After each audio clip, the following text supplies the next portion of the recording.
That night, Sotonye cried her eyes out. Everyone seemed to be on the side of reason, looking out for the family. But she's also reasonable. She's not being selfish. The next morning, Sotonye went out to visit Pere. She told him about her dilemma and that she had to put family first, even though it hurts her. Pere tried to stop her, but she ended things with him. She then went home and told her mother that she would do what they want. Everybody was happy and they quickly arranged for the dowry to be paid, and Timini married Sotonye. Timini's mother, Ebiere, came that morning shouting, "Timini, are you in your right senses at all? You went to marry the sister of the woman who could not bear children for you. Do you think anything will change? Their family is infertile, and even if you marry 10 sisters from there, they would still not be able to give you children." Timini told his mother plainly, "You want a grandchild, we will give you one. It doesn't concern you who I get married to. Please respect my choice." Timini and the two sisters lived peacefully. Boma would always tell Sotonye to feel relaxed and know that this was also her home. She took care of Sotonye so well that she did not regret marrying Timini. 2 months later, Sotonye got pregnant. They were all very happy. At last, a child would be born in the family. Everyone treated Sotonye like an egg, including Ebiere, Timini's mother. Finally, her son will be a father. Sotonye was not allowed to do any work. She was to stay at home resting and eating. Boma and Timini would go out to run the bole business. When they came back, Boma would go and start cooking dinner, while Timini massaged Sotonye's feet. This went on for a while, and Boma started to feel uncomfortable. She was doing all the work, while Sotonye did nothing, receiving all the attention and love. She could no longer bear it anymore, and so she told Timini that Sotonye should get involved in the housework. She was not going to slave for her anymore. Timini told her to do as she pleases, but to ensure that Sotonye and the baby are in good condition. That was how Boma changed towards Sotonye and started to maltreat Sotonye. She would tell her to do all the housework and cook the meals. She stopped Timini from spending time with her and did not miss any opportunity to show her displeasure to Sotonye. She started to regret ever bringing in Sotonye to marry her husband. She did not want to share her husband anymore. Sotonye noticed her sister's change in behavior towards her, and she tried to avoid her, doing everything she told her to do. However, the more she tried to please her, the more Boma was irritated. Timini noticed it and tried to talk to Boma about it, but Boma told him off, telling him that Sotonye was her sister and that he shouldn't get involved in sisters' affairs. "Remember, I am your real wife and you should always look out for my happiness."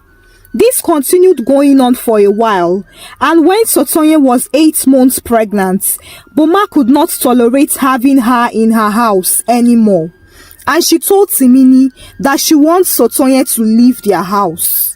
Timini was shocked. He asked her, "What do you mean by that? She's your sister and she's carrying our child. Remember, you were the one who forced me into marrying her." Boma rolled her eyes. "I knew I initiated the whole idea, and now I am also the one ending it. Sotonye has to leave. After she gives birth, we can collect the child from her. She's still young.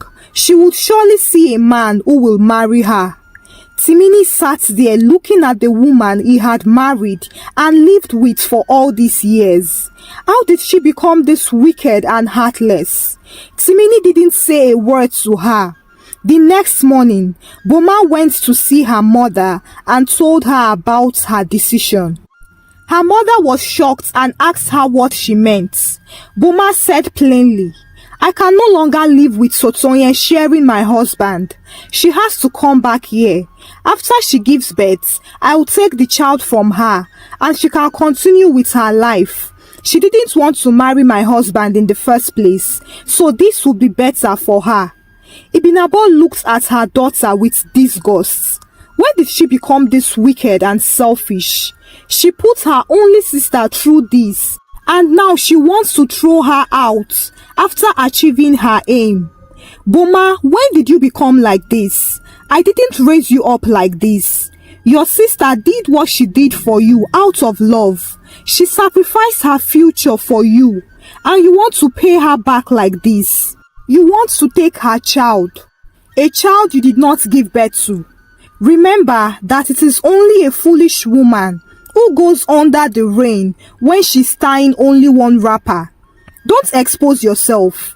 You should be grateful to Sotonye for covering your shame. Boma was indignant and she told her mother, "Mother, I have made my decision. You should also know that 2 rams cannot drink water from 1 bucket. Sotonye has to go." Boma intensified the maltreatment on Sotonye, making life unbearable for her. Sotonye would cry and beg her to remember that she was her only sister, but Boma was hell-bent on getting rid of Sotonye. Ebiere, their mother-in-law, got to find out that Boma was maltreating her pregnant sister, and she was livid. She stormed their house that morning shouting, "Not only are you barren, you are also a witch. So you want to kill your sister? After she has helped you do what you cannot do, you are treating her this way, instead of you to be grateful." Boma told her mother-in-law in the presence of Timini and Sotonye, "Mother, I am not doing anything to her. I just don't want her here again. After the child is born, she will give us the child and go on with her life. After all, it was the child that made us bring her here in the first place." Ebire could not believe her ears. "So I have been right all along. You just confirmed my doubt that you are a witch. It is only a witch that can conceive such evil thoughts. And you, Timini, look at the woman you claim to love. If you had supported me to send her away when I wanted to, this kind of problem won't be happening now." She looked at Sotonye, who stood there crying all along with pity. "After destroying her life, you now want to throw her away. Sotonye, go inside and pack your bags. You are living with me now. I can't leave you here for them to kill you and my grandchild." Timini wanted to stop Sotonye from going, but Boma held him back, saying, "We should be happy your mother helped us to get rid of her easily." That night, at Ebire's house, Sotonye cried her heart out. She didn't believe her sister, whom she sacrificed everything for, would do this to her. She was going to marry a rich and good man, but she left all that to help Boma. Sotonye cried to God to come and help her. "Iriyo unanatamuno, yanabo yanabo.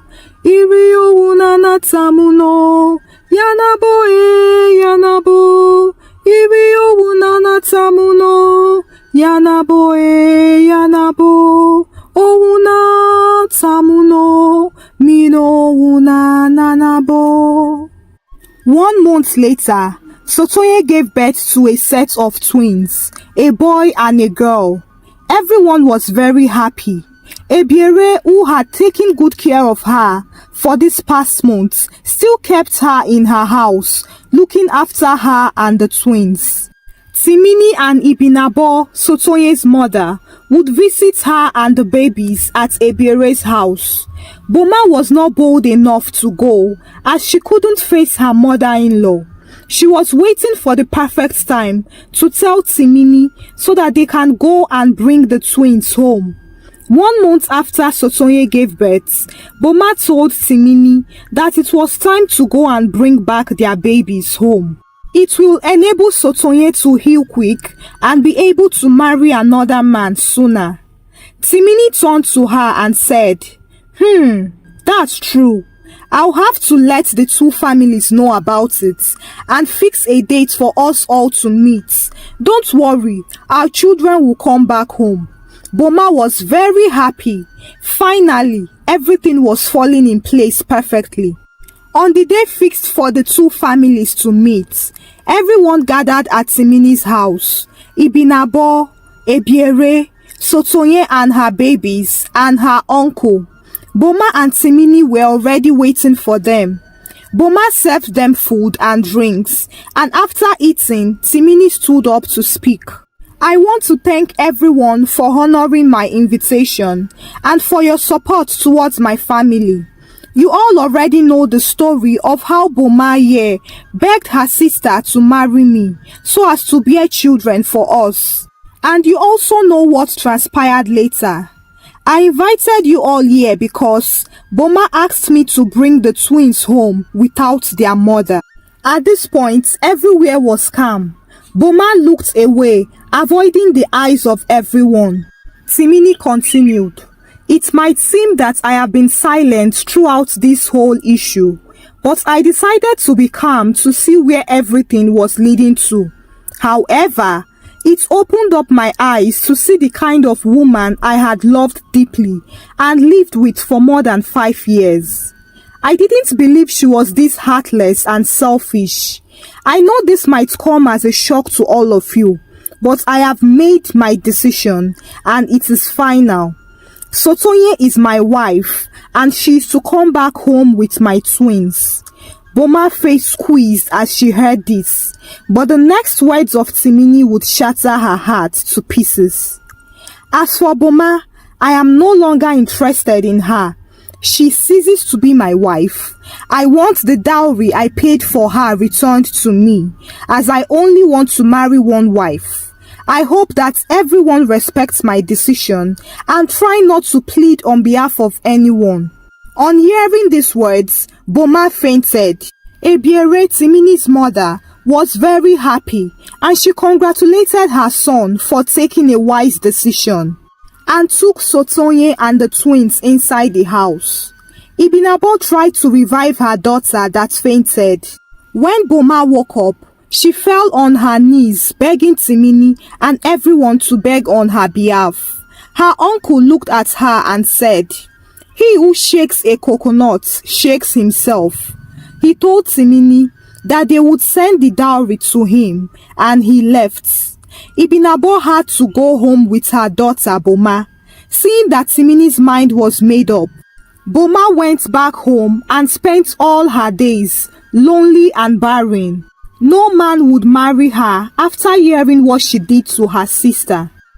Timini and Sotonye lived together happily, taking care of their twins. Thank you for watching. Please let me know what you love about this story and what lessons can you pick from the story.